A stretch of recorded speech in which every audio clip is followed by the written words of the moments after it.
ప్రియమైన విద్యార్థులారా, నేనెవరో మీకు తెలుసా? నేను మీకు ఎలా సహాయం చేయగలనో తెలుసా? లేదు చెట్టమ్మా, మీరెవరో మాకు తెలియదు. నేను కానగ చెట్టు. నా గురించి మరింత తెలుసుకోవాలంటే మీ టీచర్ని అడగండి. ఆమె మీకు నా విశేషాలు చెప్తుంది. గుడ్ మార్నింగ్ పిల్లలు. మీ అందరికీ ప్రపంచ పర్యావరణ దినోత్సవ శుభాకాంక్షలు. Thank you teacher. టీచర్, కానగ చెట్టు గురించి చెప్తారా? ఓ తప్పకుండా. పిల్లలు, కానుగ చెట్టును ఇంగ్లీష్లో ఇండియన్ బీచ్ ట్రీ అంటారు. దీని యొక్క సైంటిఫిక్ నేమ్ మెలాటియా పినాటా. ఈ కానుగ చెట్టు మనకు ఎన్నో విధాలుగా ఉపయోగపడుతుంది.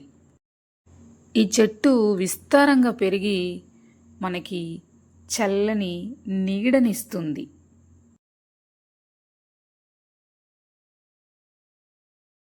నేలకోతను తగ్గిస్తుంది. పక్షులు, తేనెటీగలకు ఆశ్రయం ఇస్తుంది. గింజల నూనె సహజ పురుగు మందుగా వాడతారు. ఔషధ గుణాలు ఉన్నందువల్ల వైద్యంలో వాడతారు. ఈ కానగ గింజల నుంచి నూనె తీస్తారు. ఆ నూనె బయోడీజిల్ తయారీలో వాడుతారు. పిల్లలు, ఇప్పుడు మీకు అర్థమైందా కానగ చెట్టు, దాని యొక్క ఉపయోగాలు? మరి ఎన్ని ఉపయోగాలున్న కానగ చెట్టును నేను కూడా మా ఇంటి ముందు నాటున్నాను. మరి మీరు కూడా ఒక మొక్కను నాటండి. మరొక్కసారి మీ అందరికీ ప్రపంచ పర్యావరణ దినోత్సవ శుభాకాంక్షలు. ఒక చెట్టు నాటుదాం, భవిష్యత్తును కాపాడదాం. Thank you.